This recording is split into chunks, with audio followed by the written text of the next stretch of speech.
नमस्कार, मैं जितेंद्र कुमार झा आप लोगों के समक्ष हाजिर हूँ महफिल कहानी की तीसरे कड़ी में। आज मैं आप लोगों के समक्ष जो कहानी पढ़ूंगा ये स्वयं प्रकाश द्वारा लिखित नेताजी का चश्मा है। इसे सीबीएसई के द्वारा निर्धारित एनसीईआरटी कोर्स 10वीं में भी लगाया गया है। तो लीजिए सुनिए नेताजी का चश्मा।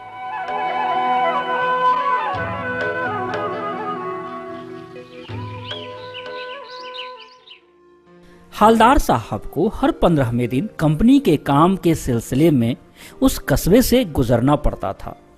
कस्बा बहुत बड़ा नहीं, जिसे पक्का मकान कहा जा सके वैसे कुछ ही मकान, और जिसे बाजार कहा जा सके वैसा एक ही बाजार था। कस्बे में एक लड़कों का स्कूल, एक लड़कियों का स्कूल, एक सीमेंट का छोटा सा कारखाना, 2 ओपन एयर सिनेमा घर और एक ठो नगर पालिका भी थी। अब नगर पालिका थी तो कुछ न कुछ करती भी रहती थी। कभी कोई सड़क पक्की करवा दी, कभी कुछ पेशाब घर बनवा दिए, कभी कबूतरों की छतरी बनवा दी, तो कभी कभी सम्मेलन करवा दिया।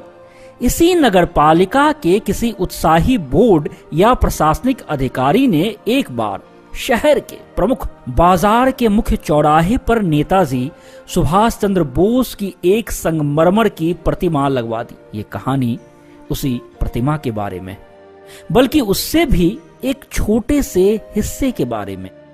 पूरी बात तो पता नहीं, लेकिन लगता है कि देश के अच्छे मूर्तिकारों की जानकारी नहीं होने और अच्छी मूर्ति की लागत, अनुमान और उपलब्ध बजट से कहीं बहुत ज्यादा होने के कारण काफी समय ऊहापोह और चिट्ठी पत्री में बर्बाद हुआ होगा, और बोर्ड की शासनावधि समाप्त होने की घड़ियों में किसी स्थानीय कलाकार को ही अवसर देने का निर्णय किया गया होगा। और अंत में कस्बे के इकलौते हाई स्कूल के इकलौते ड्राइंग मास्टर, मान लीजिए मोतीलाल जी, को यह काम सौंप दिया गया होगा, जो महीने भर में मूर्ति बनाकर पटक देने का विश्वास दिला रहे थे। जैसा कि कहा जा चुका है, मूर्ति संगमरमर की थी। टोपी की नोक से कोट के दूसरे बटन तक कोई 2 फुट ऊंची, जिसे कहते हैं बस्ट, और सुंदर थी। नेताजी सुंदर लग रहे थे, कुछ कुछ मासूम और कमसीन। फौजी वर्दी में मूर्ति को देखते ही दिल्ली चलो और तुम मुझे खून दो वगैरह याद आने लगते थे। इस दृष्टि से यह सफल और सराहनीय प्रयास था। केवल एक चीज की कसर थी जो देखते ही खटकती थी। नेताजी की आंखों पर चश्मा नहीं था, यानी चश्मा तो था लेकिन संगमरमर का नहीं था। एक सामान्य और सचमुच के चश्मे का चौड़ा काला फ्रेम मूर्ति को पहना दिया गया था। हालदार साहब जब पहली बार इस कस्बे से गुजरे और चौराहे पर पान खाने रुके, तभी उन्होंने इसे लक्षित किया और उनके चेहरे पर एक कौतुक भरी मुस्कान फैल गई। वाह भाई, ये आइडिया भी ठीक है। मूर्ति पत्थर की लेकिन चश्मा रियल। जीप कस्बा छोड़कर आगे बढ़ गई। तब भी हालदार साहब इस मूर्ति के बारे में ही सोचते रहे और अंत में इस निष्कर्ष पर पहुंचे कि कुल मिलाकर कस्बे के नागरिकों का यह प्रयास सराहनीय ही कहा जाना चाहिए। महत्व मूर्ति के रंग, रूप या कद का नहीं, उस भावना का है, वरना तो देशभक्ति भी आजकल मजाक की चीज होती जा रही है। दूसरी बार जब हालदार साहब उधर से गुजरे तो उन्हें मूर्ति में कुछ अंतर दिखाई दिया।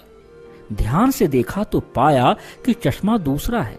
पहले मोटे फ्रेम वाला चौकोर चश्मा था, अब तार के फ्रेम वाला गोल चश्मा है। हालदार साहब का कौतुक और बढ़ा।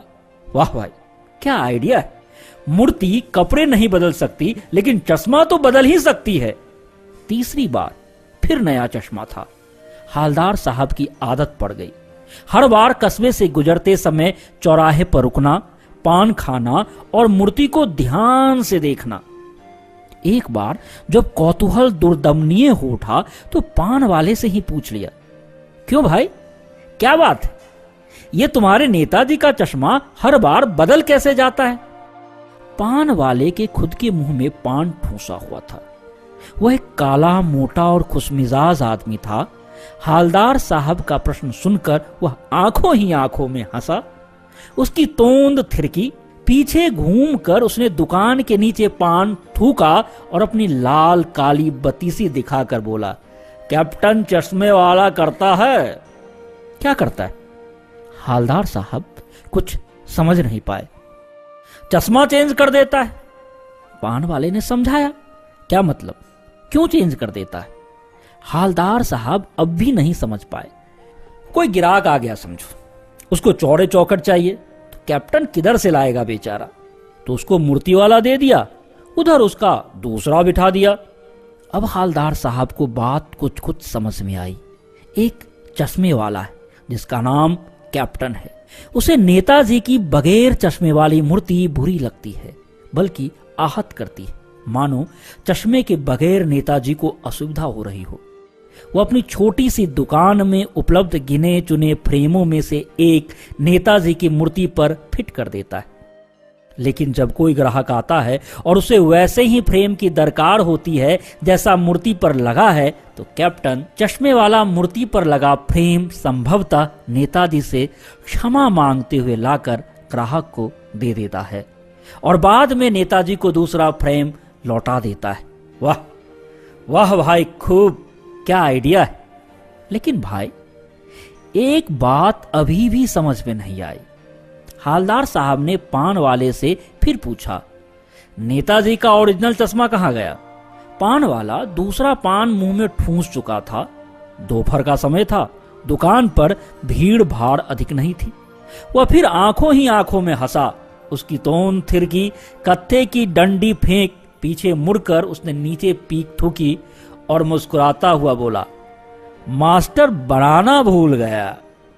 पान वाले के लिए ये एक मजेदार बात थी, लेकिन हालदार साहब के लिए चकित और द्रवित कर देने वाली। यानी वो ठीक ही सोच रहे थे।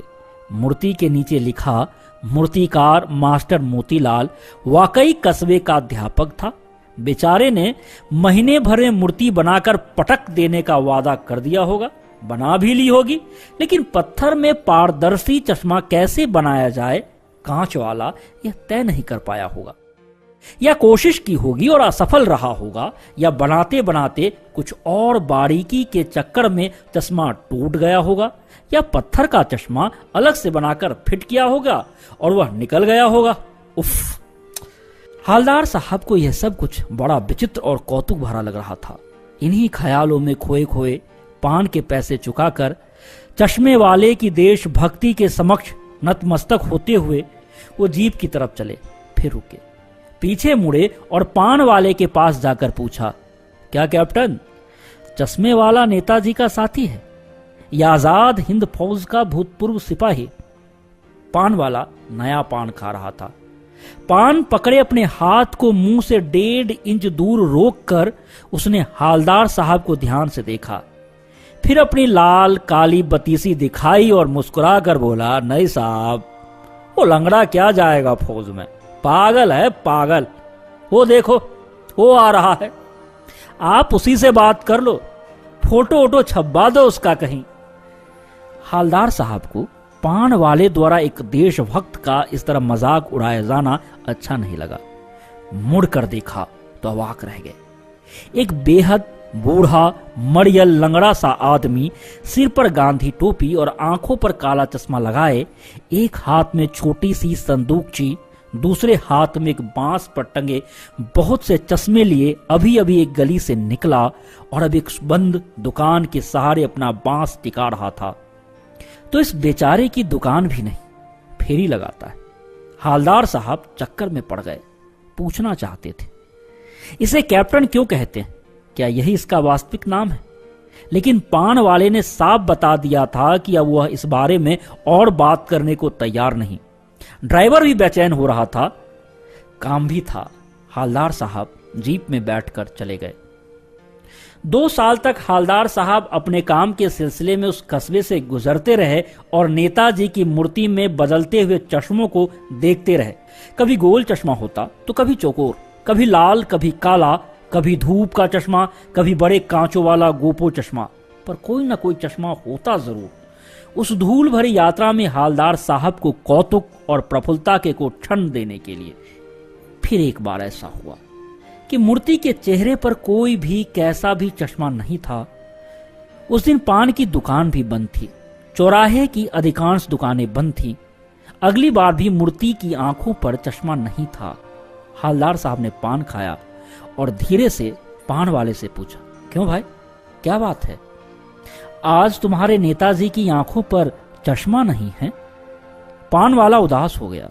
उसने पीछे मुड़कर मुंह का पान नीचे थूका और सिर झुकाकर अपनी धोती के सिरे से आंखें पोंछता हुआ बोला, साहब, कैप्टन मर गया। और कुछ नहीं पूछ पाए हालदार साहब। कुछ पल चुपचाप खड़े रहे, फिर पान के पैसे चुकाकर जीप में आप बैठे और रवाना हो गए। बार बार सोचते क्या होगा उस कौम का जो अपने देश की खातिर घर गृहस्थी, जवानी, जिंदगी सब कुछ होम देने वालों पर भी हंसती है और अपने लिए बिकने के मौके ढूंढती है। दुखी हो गए। 15 दिन बाद फिर उसी कस्बे से गुजरे। कस्बे में घुसने से पहले ही ख्याल आया कि कस्बे की हृदय स्थली में सुभाष की प्रतिमा अवश्य ही प्रतिष्ठापित होगी, लेकिन सुभाष की आंखों पर चश्मा नहीं होगा क्योंकि मास्टर बनाना भूल गया और कैप्टन मर गया। सोचा आज वहां रुकेंगे नहीं, पान भी नहीं खाएंगे, मूर्ति की तरफ देखेंगे भी नहीं, सीधे निकल जाएंगे। ड्राइवर से कह दिया, चौराहे पर रुकना नहीं, आज बहुत काम है, पान आगे कहीं और खा लेंगे। लेकिन आदत से मजबूर आंखें चौराहा आते ही मूर्ति की तरफ उठ गई। कुछ ऐसा देखा कि चीखे, रोको। जीप स्पीड में थी। ड्राइवर ने जोर से ब्रेक मारे। रास्ता चलते लोग देखने लगे। जीप रुकते न रुकते हालदार साहब जीप से कूदकर तेज तेज कदमों से मूर्ति की तरफ लपके और उसके ठीक सामने आकर अटेंशन में खड़े हो गए। मूर्ति की आंखों पर सरकंडे से बना छोटा सा चश्मा रखा हुआ था, जैसा बच्चे बना लेते हैं। हालदार साहब भावुक है। इतनी सी बात पर उनकी आंखें भर आईं। तो ये थी कहानी नेताजी का चश्मा।